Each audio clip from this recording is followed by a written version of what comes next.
There's a yard 2 doors down from you. You know the one. Every June it fills in like somebody painted it.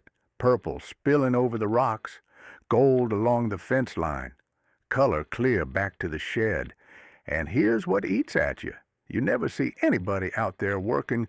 No hose dragging across the lawn at 7 in the morning. No flats of annuals stacked in the driveway every spring at $60 or $70 a trip. Meanwhile, you've got bare patches, a sore back, and a garden center receipt you'd rather not look at twice. You're out there sweating, and that yard just happens. I want to tell you something plain. That neighbor is not luckier than you, and they sure are not working harder. They planted different. They planted things that spread on their own, and they only had to do it once. Nobody taught you that was an option. And there's a reason nobody taught you. We'll get to that before we're done. My name is Walter Hayes. I'm 68 years old, and I farm the same Ozark ground in Missouri that my grandfather worked back in the 1940s. I've put more than 50 years into this dirt. Most of what I know, I learned the slow way, and a good piece of it I learned standing next to him. Here's what you're getting today. 11 perennials you can put in the ground this June, most of them under $5 a piece. That will spread on their own, come back every single year, and cover more ground every season without you lifting much more than a coffee cup. And June matters. The soil is warm, the days are long, and roots run fast right now. If you miss this window, you wait a whole year for another one like it. Now, number 9 on this list. I'd bet money you've never heard of it. It might be the best plant on here, and almost nobody grows it. Don't you leave before we get there. Let's get into it. Number 1. Creeping Phlox. I start here because you've seen it, even if you never knew its name. It's that waterfall of pink and purple and white, pouring over rock walls and slopes in April and May, so thick you can't find a single leaf underneath. Up close, it's a low mat of fine needled foliage, maybe 6 inches tall, covered edge to edge, in small 5-petaled blooms. And here's why it earns a spot on a lazy list. That mat grows so dense that sunlight never touches the soil underneath it. No light, no weeds. That's the whole secret. The plant does your weeding for you year after year on a dry, rocky slope where almost nothing else will even hold on. Here's where most folks go wrong with this one. They plant it in rich, damp ground because they think they're being kind to it. Creeping Phlox rots in kindness. It wants full sun, lean soil, and sharp drainage. Set the plants 18 inches apart, water once a week for the first month, and then leave it be. Hardy in zones 3 through 9. One plant covers about 2 square feet inside a couple of seasons. A $5 pot turns into a slope you never have to touch again. Number 2. The daylily. The old farmhouses around here have clumps of orange daylilies along the ditches that nobody has touched in 50 years, and they bloom every summer like clockwork. That tells you just about everything about how tough this plant is. Each flower lasts a single day. That's where the name comes from.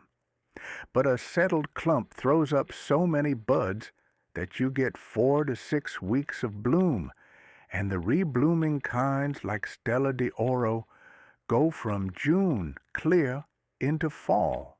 Down below, the roots are thick and fleshy, like little fingers that store their own water, which is why a dry August barely registers with them. Now, here's the mistake people make. They plant the crown too deep. Bury it more than an inch, and you'll get plenty of leaves and no flowers for years. Keep that crown right at the soil line. Full sun to part shade, zones 3 through 9, plants set about 2 feet apart. Every 3 or 4 years, dig a clump, split it with a spade, and you've got free plants for every bare spot you own. But I'll be straight with you on one thing, because that's the only way I know how to talk. Daylilies are seriously poisonous to cats. Even a small bite can damage a cat's kidneys. If cats roam your beds, skip this one entirely. There are 10 others on this list. Number 3, Black-Eyed Susan. If sunshine could take a shape, this would be it.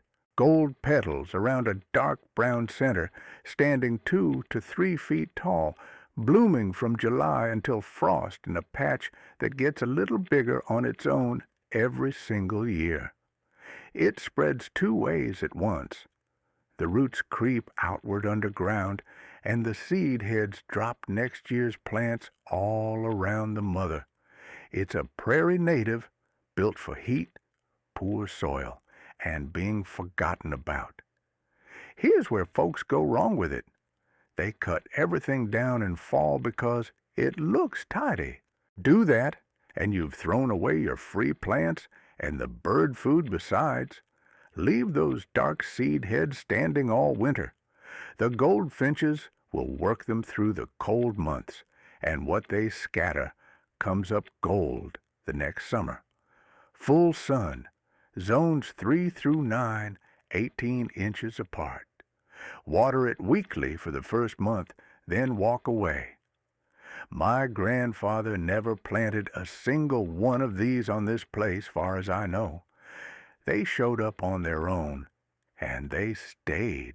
That's exactly the kind of plant we're after today. Let me ask you something honest. If you added up what the garden center has gotten out of you over the last 5 years, what would that number be? For most folks, it's hundreds of dollars, and most of those plants are long gone. Everything on this channel is about ending that. Subscribing costs you nothing, and it might be the smartest thing you do in the garden all week. Now, back to the list. Number 4, Catmint. And no, not catnip. That's a different plant, and you will not have the neighborhood cats living in your flower beds. Picture a soft blue-gray cloud, a couple feet across, covered in small lavender-blue flower spikes from late May into September. The foliage is silvery, and it gives off a clean herbal smell when you brush past it. That smell is the working part. Deer will not touch it, rabbits will not touch it, and most of the troublesome bugs steer clear of it and everything planted near it. Margaret keeps a row of catmint in front of her roses for exactly that reason, and she did not get the idea from me. Here's where most folks go wrong. Around the 4th of July, after the first big flush, catmint gets tired and floppy, and people figure it's finished. It is not. Take your shears and cut the whole plant back by half. It takes you 30 seconds. Inside 3 weeks, it's a fresh silver mound budding up for a second show that runs clear to frost. Full sun, zones 3 through 8, sharp drainage, plants 2 feet apart. The kind called Walker's Low is the dependable one. Once it settles in, it shrugs off drought completely, and it comes back wider and prettier every spring. Number 5, Creeping Sedum, the low-spreading stone-crop kinds. This is the plant for the spot that kills everything else. That strip along the driveway that bakes all afternoon. The gravelly corner the downspout never reaches. Sedum leaves are thick and rubbery because they're little canteens. The plant stores its own water and lives off it straight through the dry spells. The mats come in gold, blue-green, and bronze-red, and in late summer they cover themselves in flat flower heads that the bees argue over. Here's how folks kill this one. They water it like a regular flower, and the stems go soft and rot from the middle out. Once it's established, the rule is simple. If you're standing there wondering whether to water it, don't. Full sun, zones 3 through 9, lean, gritty soil, plants a foot apart, and here's a trick the old people knew because they had to know it. Break a piece off, press it onto bare dirt, and it roots right where it lands. One $4 pot, pulled apart patiently, will carpet a whole strip in 2 seasons. You're not buying a plant. You're buying the start of a colony. Number 6. Yarrow. This one was growing on this continent long before any of us showed up, and it has outlasted every fashion the garden industry ever sold. Flat-topped flower clusters in gold, white, pink, and soft red, standing over feathery leaves as fine as an old feather duster.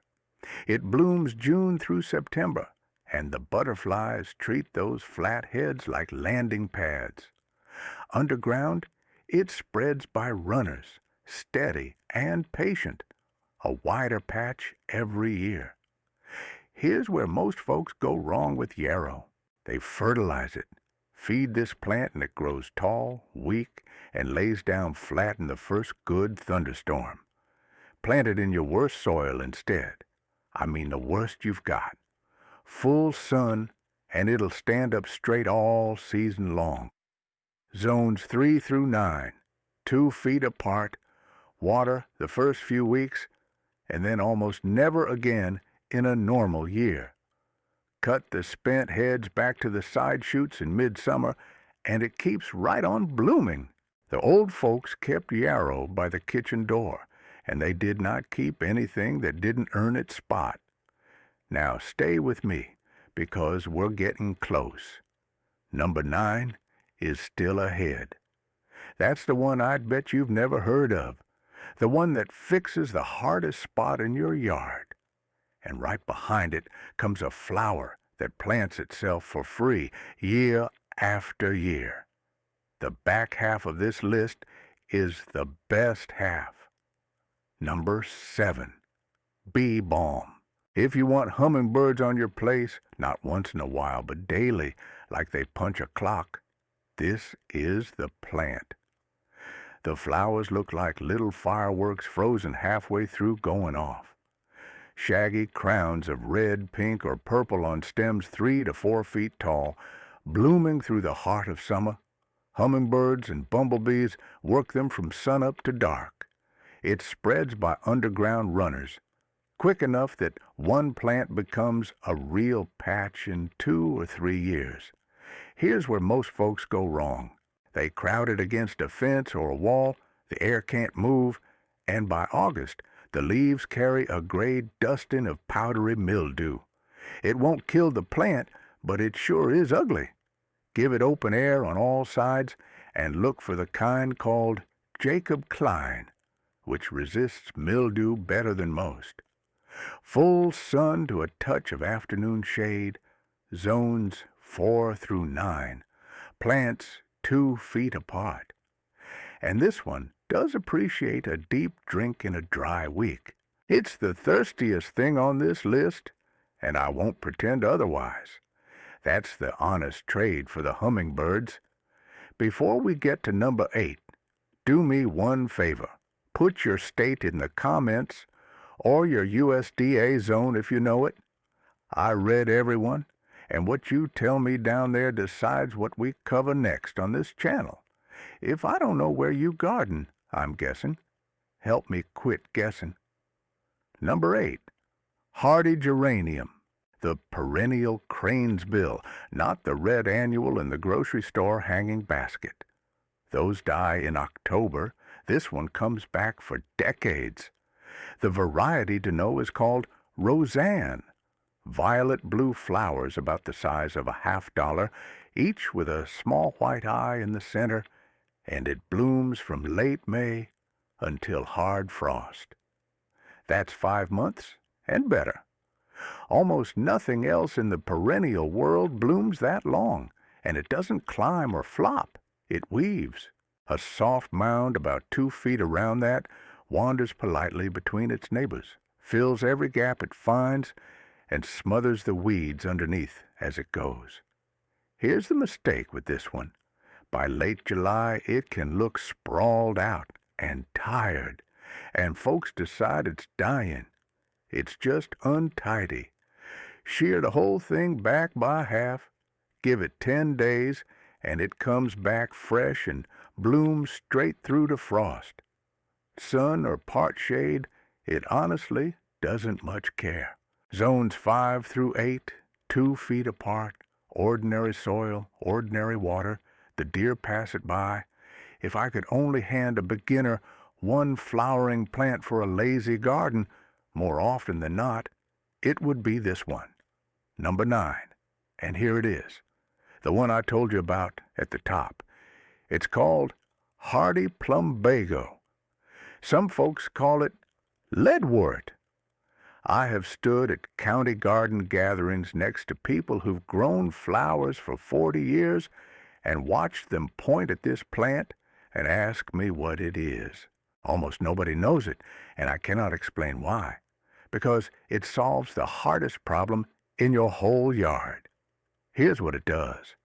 It's a ground cover, 8 to 12 inches tall, that spreads by underground roots into a glossy green carpet. Then, in late summer, August and September, right when the rest of your garden is worn out and brown around the edges, it covers itself in flowers of the truest gentian blue you will ever see outside a paint store. And then it pulls one more trick. When the nights turn cool, the leaves go deep wine red while the blue flowers are still coming. Red leaves and blue flowers on the same plant at the same time. The first fall, Margaret saw it bloom by our back step. She came in the house and made me walk out and look at it like I hadn't planted it myself. And it earns its keep in the worst spot you have, because it tolerates dry shade. That dead zone under the trees where the grass gave up years ago. The roots run, the carpet thickens, and the bare dirt disappears. Here's where folks go wrong with it. It wakes up late in spring, sometimes not until May, and people dig it out for dead in April. Leave it alone, it's coming. Zones 5 through 9, sun or part shade, plants 1.5 feet apart, water it the first season only. After that, it takes care of itself and the ground around it too. Number 10, purple coneflower, a prairie native with rosy purple petals that sweep back from a big copper-orange cone like the whole flower is leaning into a wind.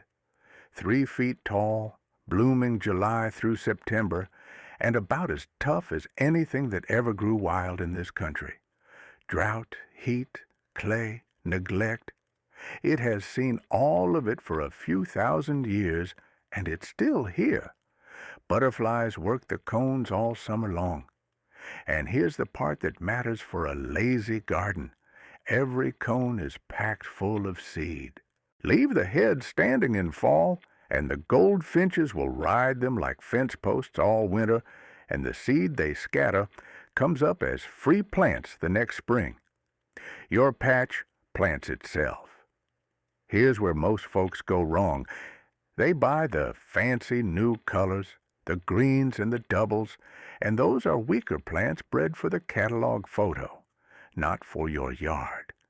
Buy the plain purple kind. It's the strong one, and it happens to be the cheap one besides. Full sun, zones 3 through 9, 18 inches apart. After the first month, the rain that falls is all the water it needs. Number 11, Russian sage. I saved this one for last because of what it does to a yard in the evening. It grows into a silvery cloud, 3 to 4 feet of fine gray stems and small leaves, and from July to October, the whole thing hazes over in thousands of tiny lavender blue flowers. At dusk, That silver catches the last of the light, and the plant seems to glow a little while everything else goes dark. Margaret calls it the porch plant because it's the one you look at from the rocking chair when the day is done. It is tough as a fence post. Heat, drought, wind, road salt, poor soil. None of it registers. Deer and rabbits want nothing to do with it, and it spreads slowly from shoots at the base, a wider stand every year. Here's the one mistake. People cut it to the ground in fall, or they never cut it at all. Leave it standing through winter, then cut it back to about a foot tall in early spring, right as the buds swell low on the stems. Full sun, zones 4 through 9, 3 feet apart, and water it through its first summer only. Now let's put all this where you actually live, because you don't garden in list order. You garden by problem. For that blazing strip by the driveway where everything cooks, that's creeping sedum, yarrow, and Russian sage. Those 3 would grow on a tin roof.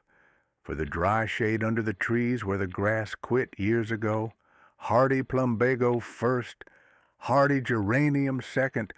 For the slope you hate mowing, creeping phlox, and let it do its own weeding. For bringing the hummingbirds and the goldfinches in close to the porch, Balm, purple coneflower, and black-eyed Susan, and leave every seed head standing in the fall. For the front of the rose bed, or anywhere the deer and the bugs give you grief, Catmint. And for the spot you want to plant once and then forget you own, daylilies. So long as there are no cats in your life, every single one of those goes into warm June ground just fine. This month. Not in some better season that never comes. Now. I told you, there was a reason nobody taught you this, and here it is. Nobody had to hide it. The incentives did all the work. A customer who plants once and succeeds doesn't come back in April. Those flats of annuals you buy every spring, that's the repeat business. The plant that dies in August is, in a cold sort of way, a good product. There's just no money in teaching folks things that work forever. So this knowledge never got banned. It just quietly stopped getting passed along. We pass it along here. Here's your task for the week. And because it's June, I mean this weekend, not next weekend, walk your yard with your morning coffee and pick one spot, just one, that has beaten you for years. The slope, the dry shade, the hot strip. Match it to one plant from today's list and put a single $5 pot of it in the ground before Sunday supper. One plant, one spot. That is how every good garden I have ever seen got started. And one more thing before you go. Did your mother or your grandmother have a flower that just always came back at her place? Something nobody ever fussed over? Tell me about it in the comments, and tell me what she called it.